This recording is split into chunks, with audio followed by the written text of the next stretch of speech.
Yay! It says we're live. Let's just double check that fact here. Hello, hello. Woohoo! And it's not showing up yet, so just, there we go. All right, now people can see us. Yay! Welcome, happy Friday, everybody, welcome to today's Welly Belly Talk. Today we're really going to talk about Joe Belly because we're going to talk about weight loss and weight loss resistance and facts about it and myths about it and misconceptions about it and what you need to know. So I'm super excited. So we have a lot of new people in the group. Welcome. So my name is Kylene Terhune. I'm a functional diagnostic nutrition practitioner and founder of My Balanced Biome, where I help women all across the country fix and heal their gut problems. So it is a really awesome job. And this is my partner in crime, Sophie. Go ahead and introduce yourself. Hey, ladies. So I'm Sophie Shepard. I'm also a functional diagnostic nutrition coach like Kylene. There's Coco. we always love our daily interruptions from Coco. I have a company called She Talks Health, and I focus on women's hormones and menstrual health. And together, Kylene and I partner up on the Empower Her program, which focuses on how you can improve both your gut and your hormone health over 12 weeks, because the two are super, super connected. So that's how we are kind of become besties and have this amazing platform together. Yes, it was actually really cool because we met online and we talked on the phone a couple times and we just really vibed about the same stuff. And she wanted to start a group program and I was like, I'll do it with you. And when we started planning it out, it just totally flowed. And then we ran it last year. It went amazing. So keep your eyes open. Keep your eyes open because the doors will be open to that soon. We're going to be talking about that a lot more in the next week or so. We also have the gut hormone mood workshop coming up. So if any of you are interested in identifying like what's going on with your hormones, or like, do you have gut problems, or maybe you have a lot of mood swings or anxiety or depression, that is the workshop to go to, because what we're going to do is we're going to talk about how they are all connected, why that's like really, really important to acknowledge and then address specifically. And then we're going to have hands-on workshop time. So it's not just going to be like a webinar where we just talk to you the whole time, although we probably could talk for 2 hours. It's going to be interactive where you actually have time to take the information that we're giving you and create plans, identify what you need to work on, and then we're going to give you tools and resources. So we're going to help you kind of walk through like what are the next steps that you can take and come up with a plan so you leave the call feeling like you have a plan and you know exactly what you can do to support the areas that you identified as needing the most support. So we're really, really excited about that. Yeah, super excited. We find that most of our clients combined are dealing with a lot of anxiety, a lot of IBS type of symptoms, and Kylene and I both dealt with a lot of IBS and mood issues, and then it tends to topple into our periods and our hormones. So we're just trying to really give you guys so much value in this workshop so that you can feel like you have really clear action steps. You can identify maybe some of your imbalances and feel like you have more knowledge and empowerment about what to do with your bodies. That's kind of what we're both all about and why we have this workshop coming up and why we have our longer 12-week program. And today we're super excited to talk to you about weight loss myths, because new year, people are like, new year, new goals. I want to lose weight. And it is always a January topic for sure. Exactly. I feel like every year people are like trying the same thing over and over again, diet and exercise.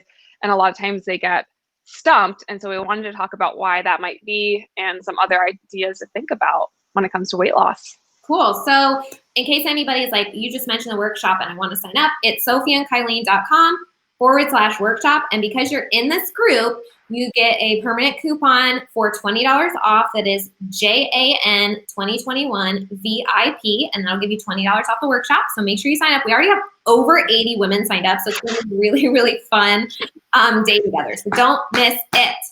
If you can't make it live, still register, you'll get a replay, and we're going to have some support for people that were registered after the event. So make sure you sign up if you're interested. All right, let's jump into weight loss. So Sophie and I see a lot of misinformation floating around there about weight loss. The primary thought usually in January is that you need to diet harder or you need a new exercise plan, all these kinds of things. So we wanted to talk about some really popular myths, and we also kind of wanted to jump into the facts. And I think, Sophie, I think you would agree with this, that probably the biggest thing we want you to take away from this is if you're experiencing issues with your weight, it's actually truly at the root, it's inflammation. And so we're going to talk a little bit about that today. But I also wanted to start this with, like, when should you really be concerned about it? And when is it maybe something to actually, dig deeper on? Because yes, of course, diet plays a role. And we're going to, you can't be eating at McDonald's for every meal every single day and, be 30 pounds overweight and wonder, like, why are you 30 pounds overweight? We're not talking to those people today. We're talking about the people who have done everything right. You eat a healthy diet, you exercise, you do everything that you can do. And the point at which it becomes an issue is your body has like stopped responding to those things. Maybe all of a sudden, you have started exercising again. And in the past, when you've exercised, you immediately lose weight. And this time, nothing. Either nothing or you've gained weight. Or you used to be able to drop weight after you had babies, and after the last one, it's 2-3 years later, and all of a sudden you haven't lost any of that weight, and that's just not the way your body used to work. So these are the people that we're talking to. You've done all the things, you've tried all the things, and it is just not working. So let's jump into it. Let's talk about myths first, because I think this is huge, huge, huge. We want to bust these out of the water. So let's talk about the most common one, which is eat less and exercise more. Boo! Myth. I agree. Oh, myth.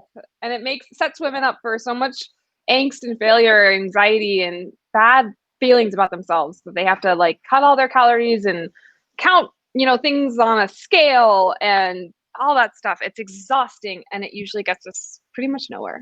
Yeah. So this is what's so crazy about it. Like, we've all been there, so we're not judging you when we're talking about this. We've like all done this at some point, but it's really the definition of insanity to like continue trying to do something that hasn't worked for you in the past.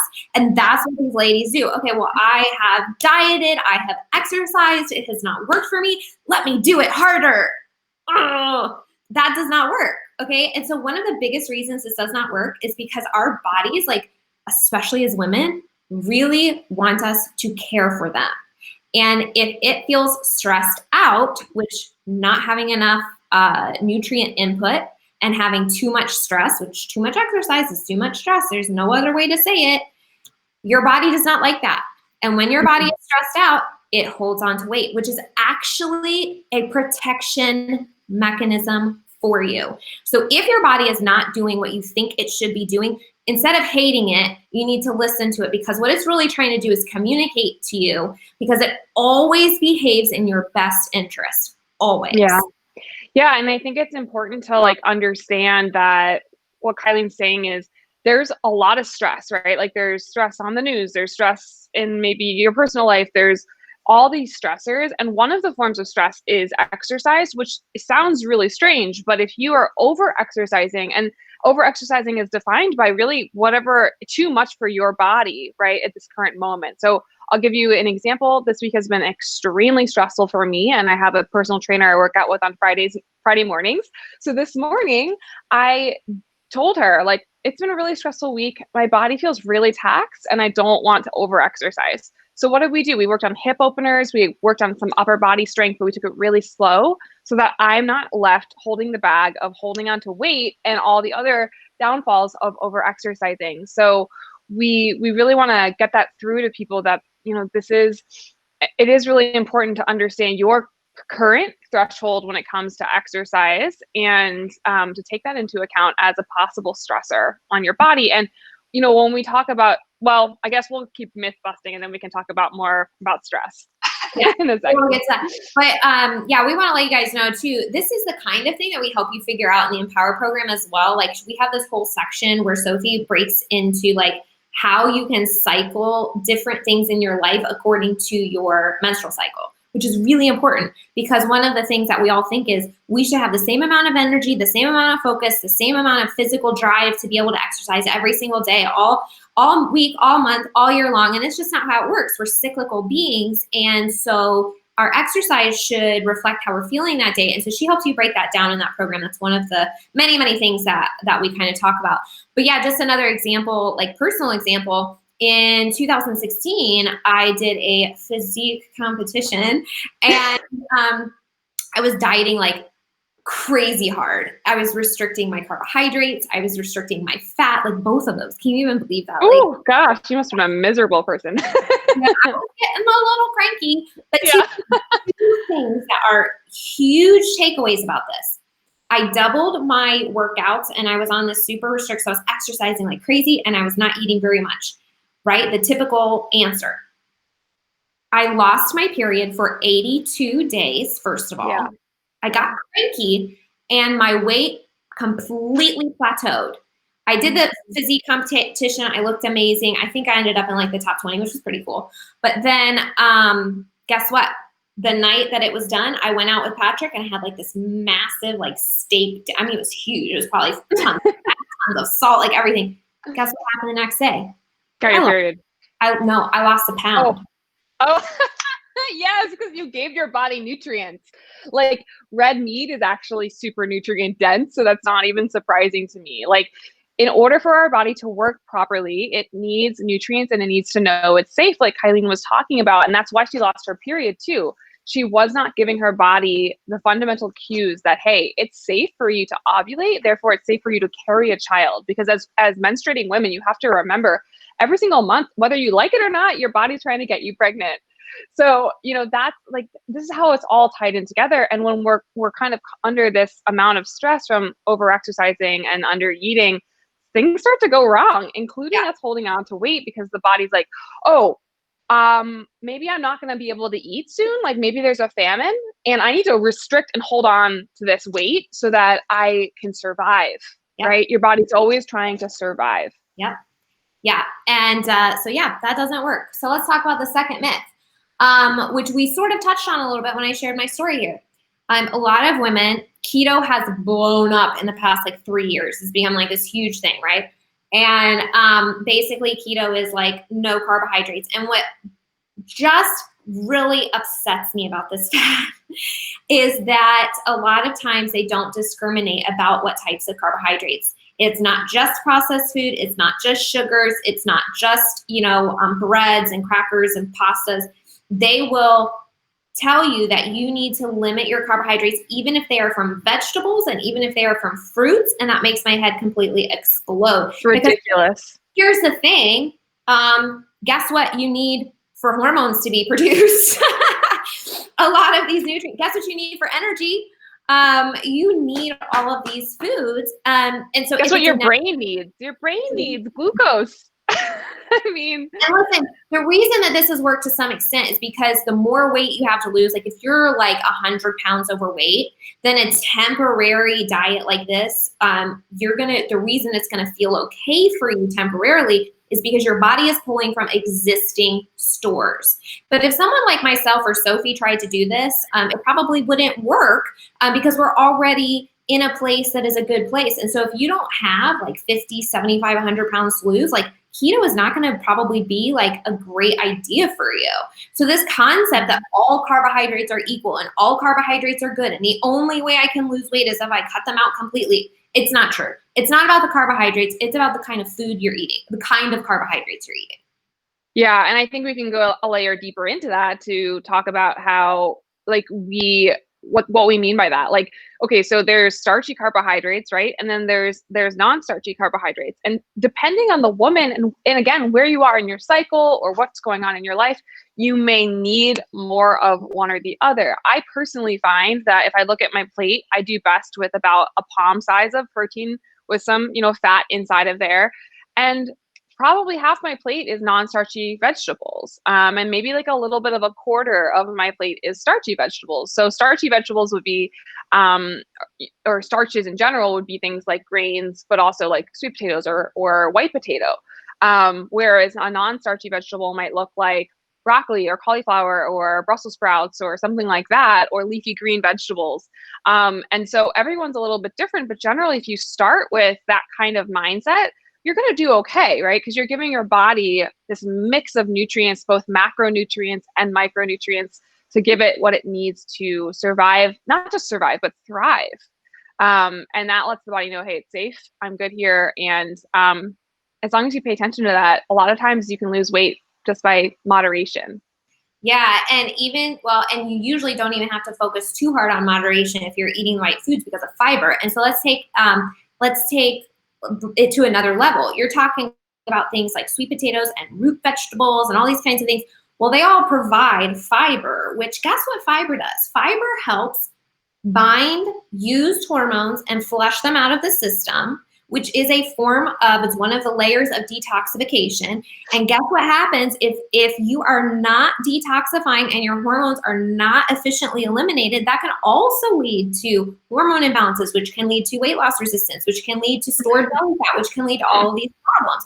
Or even just the most basic constipation, which then you'll experience bloating and discomfort and all these kinds of things. Yeah. So the concept of eliminating these natural foods that are full of fiber and micronutrients, all this kind of stuff, not the way to go. It's ridiculous, especially if you think about like fiber also going another direction with this. Fiber also is going to help our gut have a balanced microbiome. And we know that the bacteria in our gut influence our insulin sensitivity and insulin response, and that can lead to insulin resistance and weight loss resistance and all these things. So it's like you can start to see how all of these parts of our body are super connected, and how if you're experiencing this common issue of like exercising more, restricting certain carbohydrates, all these things, and it's not working, this is probably why. Yeah. So if you guys are watching live, thank you. We would like to say hello to you. So drop a comment below. If you're watching the replay, either way, if you guys have questions, let us know if you're here. If what we're sharing with you is helpful, if it's new information, if you're having an aha moment, if something comes out of this, just let us know. We would like to see, we get some feedback from you. All right. So myth number 1 is exercise more and eat less. Myth number 2 is that you can't eat carbohydrates. Myth number 3, you're over a certain age, you're over 30. It's just part of your life. It's just natural to gain a certain amount of weight as you age. And that's something we want to kind of bust that myth as well, because if you are metabolically flexible, if your body feels safe, if your hormones are balanced, if you have nutrients, we're going to hit this so many times. You've got to have enough nutrients for your body to function.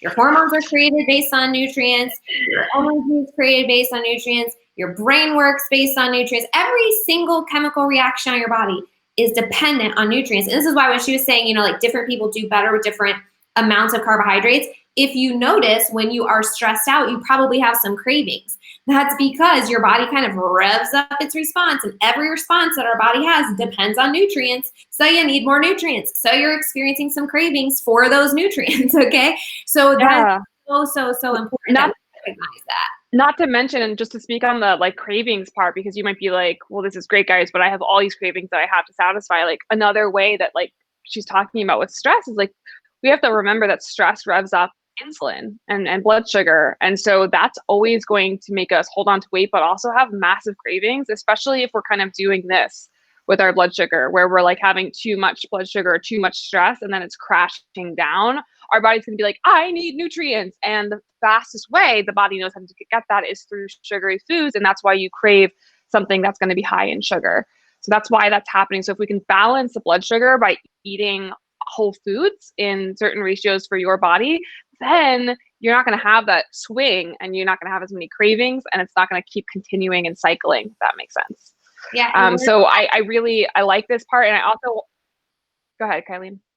We're not pulling this out of our butt, by the way. We've both been there. So yeah, we've both been there. Oh my gosh, been there. And like the thing is that I hate about the whole I'm getting older, therefore I have to gain weight, is honestly like, don't accept that. That's society pushing something on you as a woman. Like you don't have to accept that, and it's not true. It's just something that we've come to accept, but you really don't have to accept that. There's other options. And a couple times, maybe that I experienced, hey, my weight is it's going up, and it's a little bit, it's not fluctuating down. It's not fluctuating in my happy range, all this kind of stuff. There's something else going on. There's some sort of inflammation. There's something happening. And so, we just want to empower you. Like, ask those questions, listen to your body, recognize, if there are changes. That's a good thing to recognize, because then you can take action on it. So yeah, that's very, very important.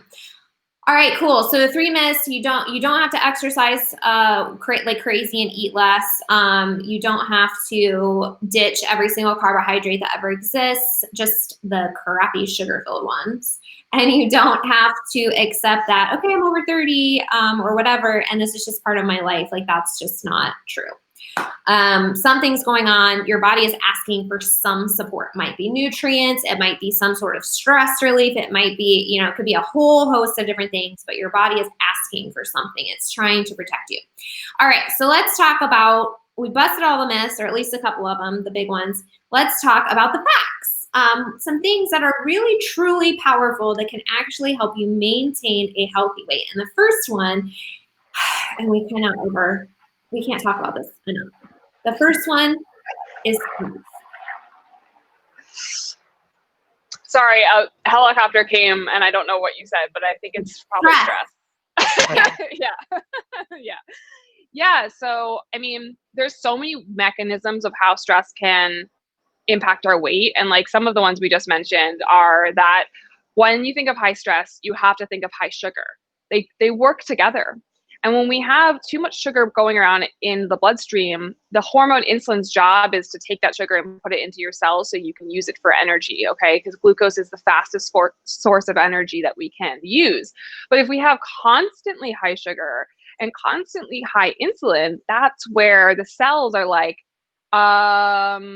we don't need any more sugar. Thanks so much. Please don't drop that at my door, insulin. I don't want it. And now you have high insulin and you have high sugar in your bloodstream. And that's what causes insulin resistance, which is a precursor for, of course, diabetes and prediabetes. Okay. So we have to recognize that it's not just about the donut. It's also about the stress that your body is under and managing that. And another really big thing to talk about in relationship to stress and hormones is that with dysregulated stress and, maybe too much cortisol, which is your fight or flight, that's a huge trip up for your thyroid, which is like a whole other conversation. I just released a whole podcast about thyroid health, so you can go and check that out. She Talks Health if you want to. Your thyroid, which sits here in your neck, that controls your metabolism. And that a huge part of that is your weight.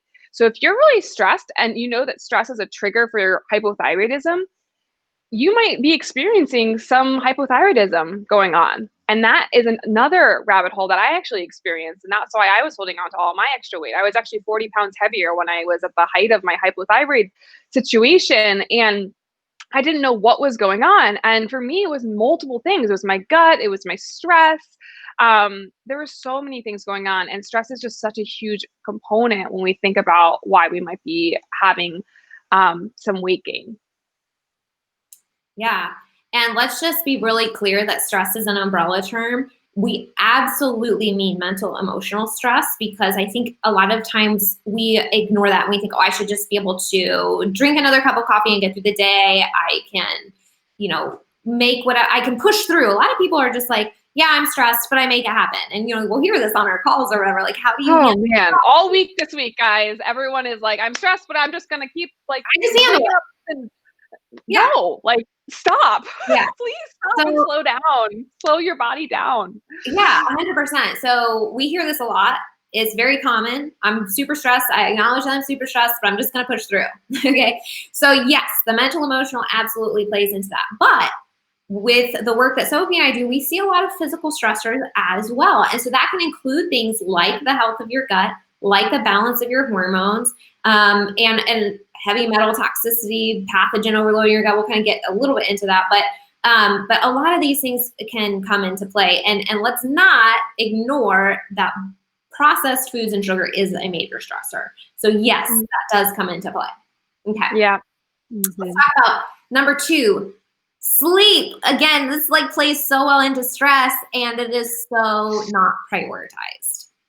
Yeah, I mean, I think there's been so many, I don't have all the data in my head, but like if you just Google like stress or sleep and weight gain, you'll find that after just one night of less than, I think, 5 hours of sleep or less than 6 hours of sleep, they show that you can develop insulin resistance, which we just talked about. No, So it impacts your blood sugar levels that day.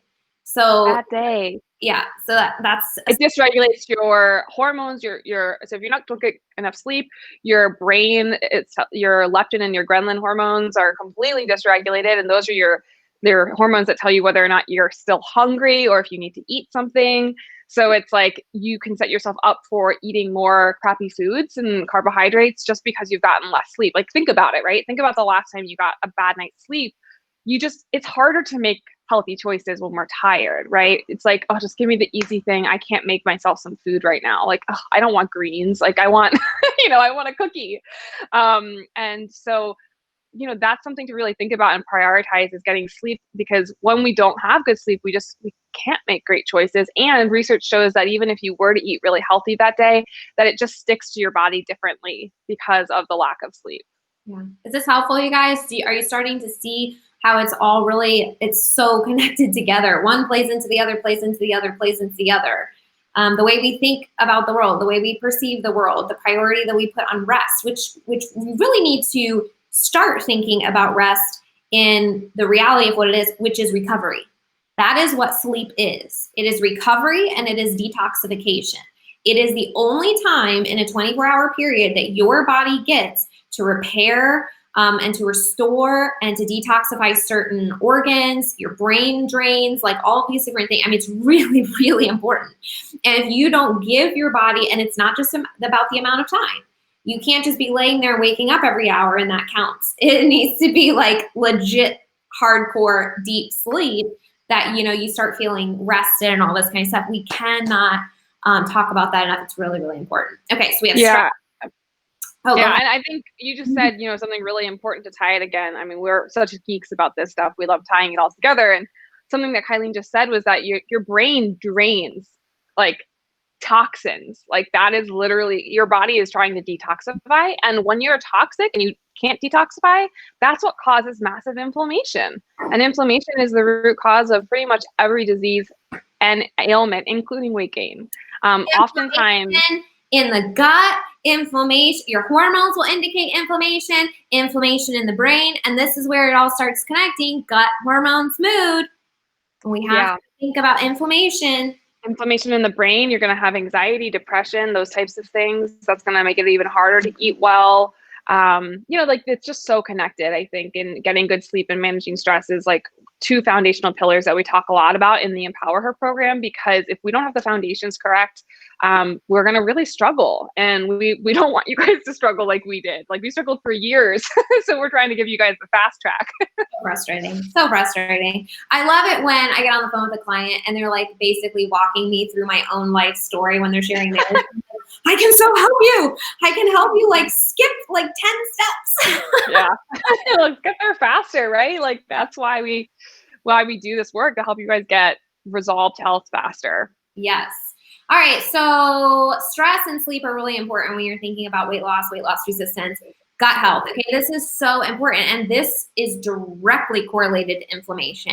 Okay. So there are a lot of different ways that your gut can impact this area, but let's just leave it at, if your gut is not healthy and there's a lot going on, and there's a lot of inflammation and there's immune system activation and there's all this kind of stuff and your microbiome is completely imbalanced, then probably your hormones aren't going to be balanced either, because there's so much stress that's going on. And so that's one of the reasons, like she said, like we focus on both sides of it because they work so closely together. But also, if you're thinking specifically about the gut, one of the biggest culprits is food sensitivities. So food sensitivities are really, really major. And I have seen people flat out get a food sensitivity test, follow it to a T, and drop 10 pounds just because. And that's like healthy foods. That's like stuff that you would never even guess, because if you identify what is causing inflammation in your body and you get rid of it, then voila, your body is like, okay, I'm safe. my inflammation is lowered, and that is inflammatory weight gain. And it just goes. And I mean, that is so huge to understand. It is. I mean, I think I always say I'm not a weight loss coach, but if someone does my 6-month program, they usually lose about 30 pounds, right? Because we're reducing all the stressors of inflammation in the body. And same with like our Empower Her women. They lost a lot of weight in 3 months that they needed. If they needed to lose the weight, they lost the weight because we worked on all these inflammatory triggers. And I know from my own experience, I actually, walk the talk like we both do. And like when I was like really struggling with, I had brain fog, anxiety, IBS, just like you name it, I had the issue. I was holding on to weight, like all this stuff. And a friend of mine, a colleague of mine was like, hey, have you tried giving up gluten? Now this was like 8 years ago. So this was way before it was trendy to be gluten-free or easy to be gluten-free or what the heck is even gluten? Like it was just like not talked about. And I tried it. And I literally lost 10 pounds in about 1 month just from going gluten-free because it was such a trigger for me and it still is. And that's normal. PS guys, if you're listening, that is extremely common.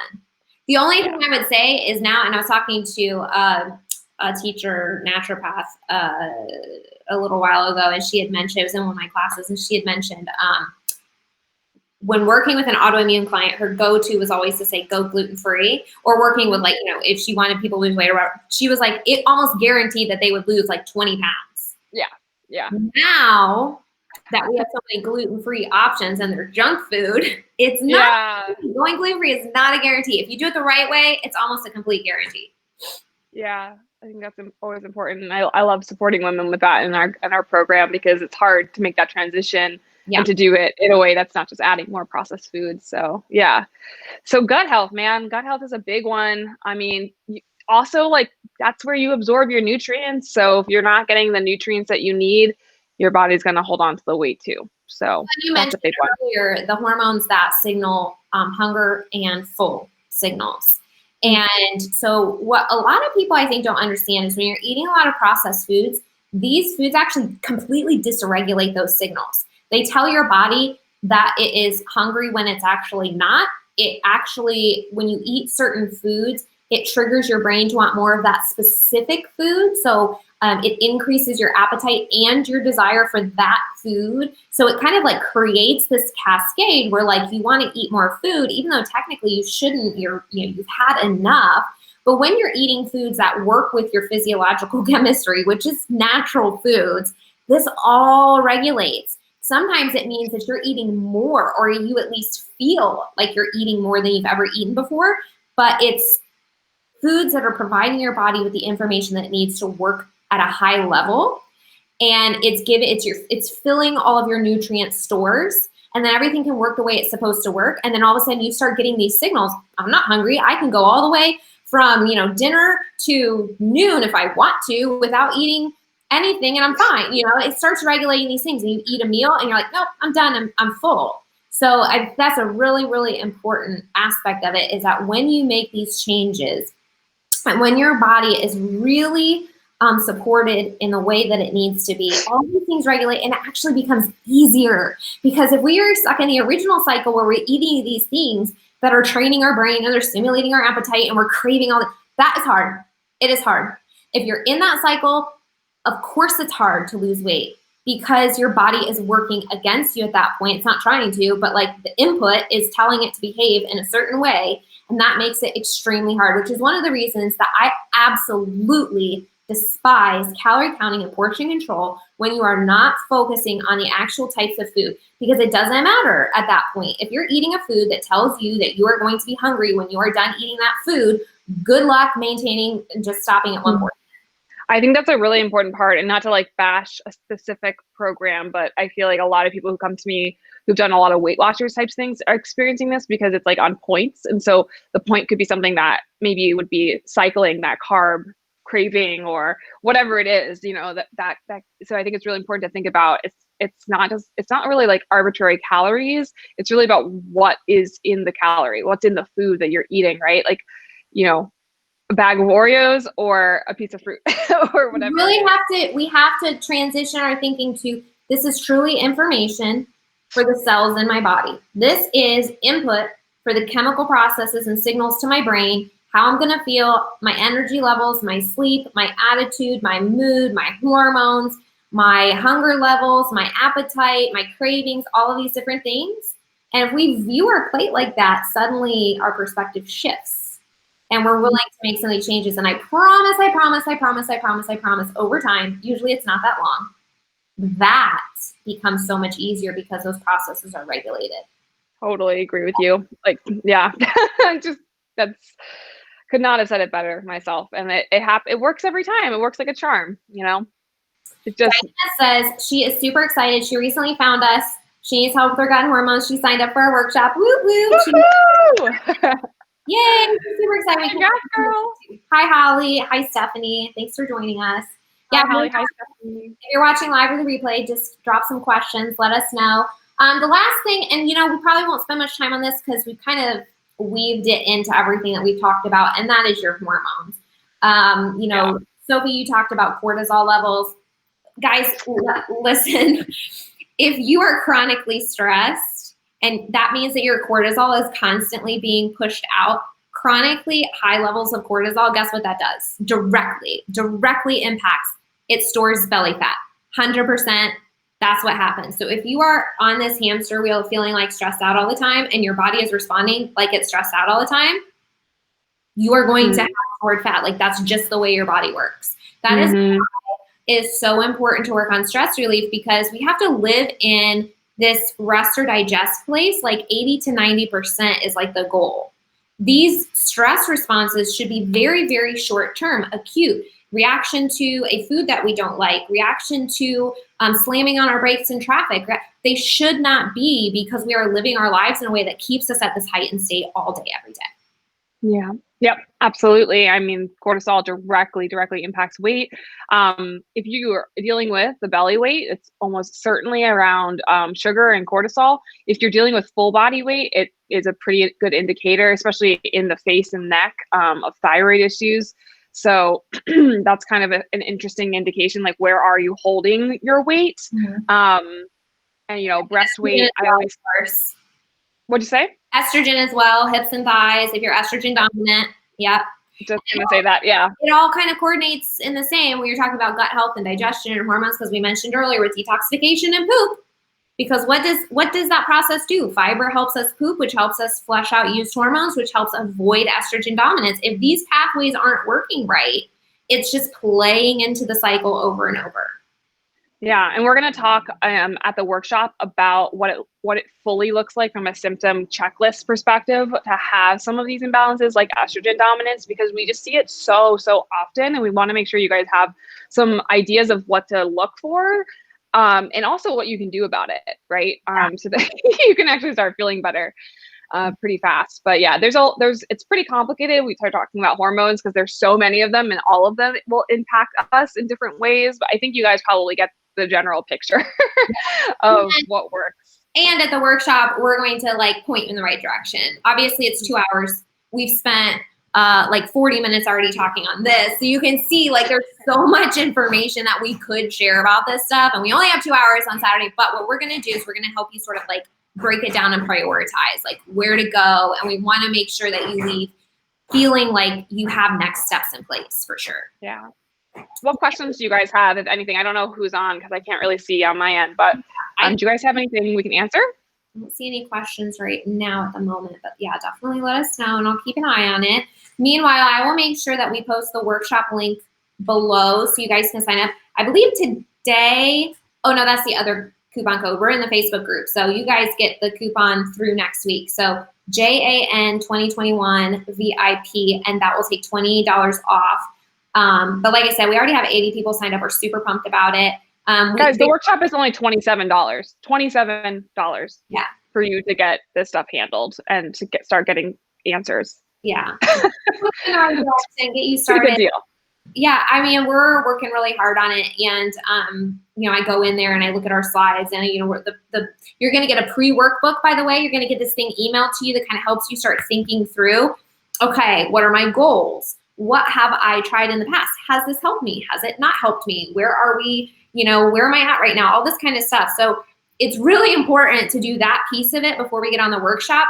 because we want to make sure we understand where we have been so that we can understand where we want to go. And the workshop is going to focus on where we want to go. So we're going to send you that pre-workbook ahead of time when you register. We'll probably send it a couple days in advance so you can have some time.